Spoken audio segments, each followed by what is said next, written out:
Ever wondered why, despite years of schooling, you're not yet a millionaire? It's a question that's likely crossed many of our minds. We spend over a decade in educational institutions learning about everything from algebra to zoology, but how many of us can confidently say we were taught the skills to accumulate wealth? Let's dive into this conundrum, the wealth-education gap. The chasm between what traditional education offers and the practical financial knowledge we need to build wealth. I've spent years studying the intricacies of financial systems and teaching others about wealth creation, and I've seen firsthand just how wide this gap can be. So what's the focus of traditional education? Well, it's largely academic, isn't it? We're taught to memorize formulas, to dissect literature, to understand the workings of cells and atoms, and so much more.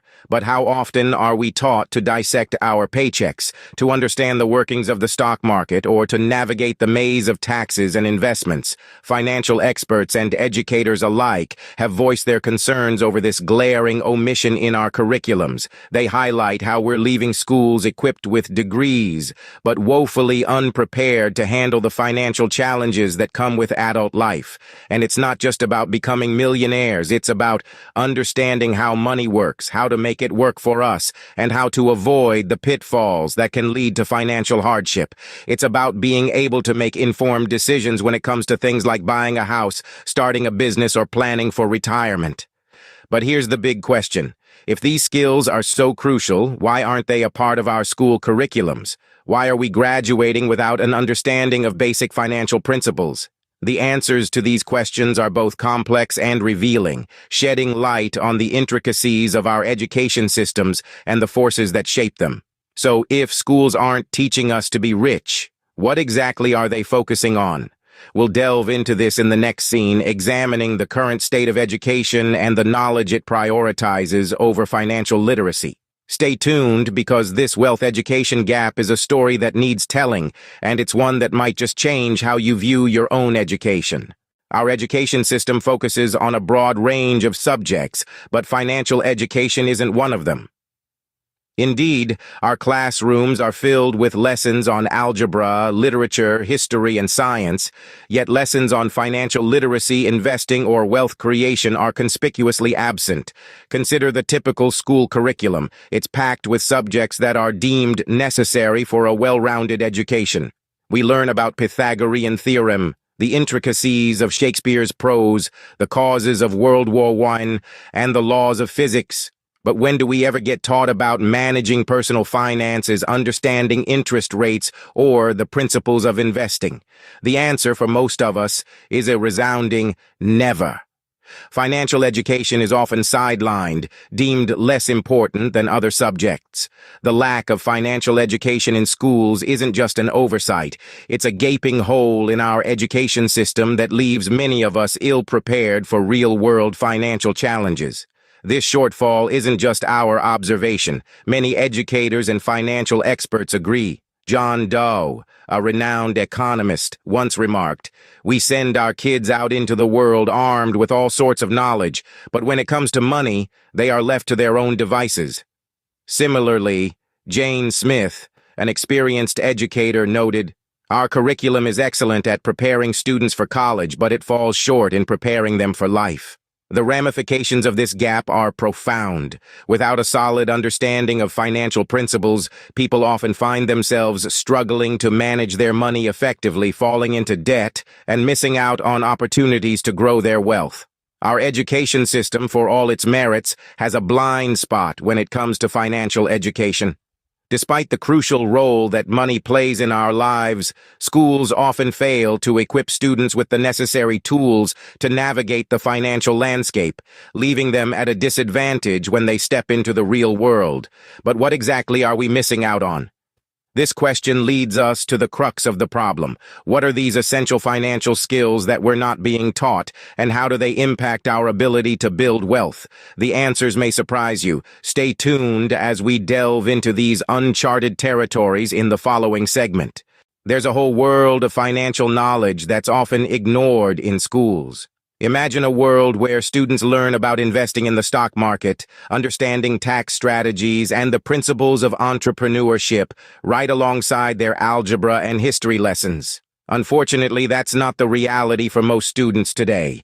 In the vast curriculum of our schools, key financial skills are often overlooked. One of these is investing: the stock market, real estate, bonds, mutual funds. These are terms that most students only encounter after they graduate, yet they're crucial to building wealth. Understanding how to invest and grow money is a skill that can set individuals on a path to financial freedom. Next, we have tax strategies.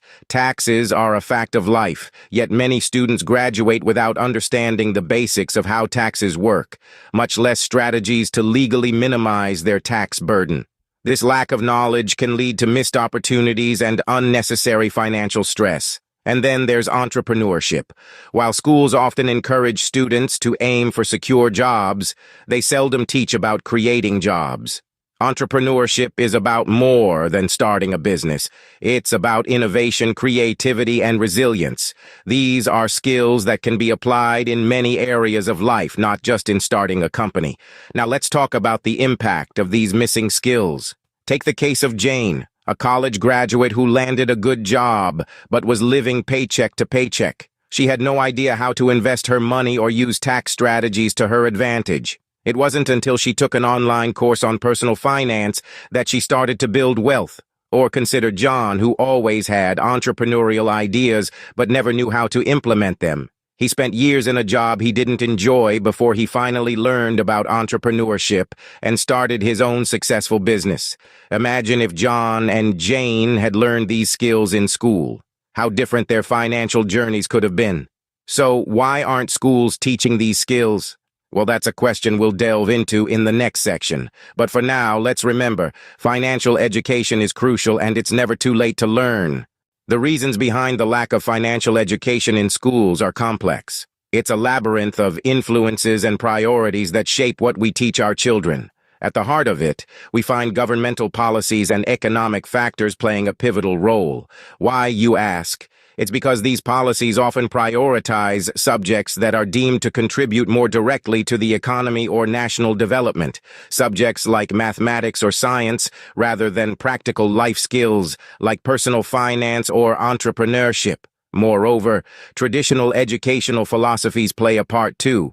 They often place a higher value on academic knowledge, leaning towards theoretical understanding over practical application. This focus on theory over practice has left a significant gap in our education system, a gap where financial literacy should be. So if our schools are not teaching us to be rich, then who exactly is benefiting from this? But who benefits from this status quo? With that question in mind, let's explore further. While the lack of financial education might not be good for us, it certainly benefits some. Now you might be wondering who exactly stands to gain from a population that lacks financial literacy. The answer is institutions that thrive on fiscal ignorance, like big banks and lending companies. These entities often profit from uninformed decisions, like high-interest loans, credit card debt, and poor investment choices. But here's the good news. You're not doomed to be part of this cycle. There are numerous ways you can step out of the shadows of financial illiteracy and into the light of financial empowerment. Let's explore some of these alternative solutions. Firstly, online courses. The internet is a treasure trove of knowledge, and there are plenty of platforms offering courses on personal finance, investing, and entrepreneurship.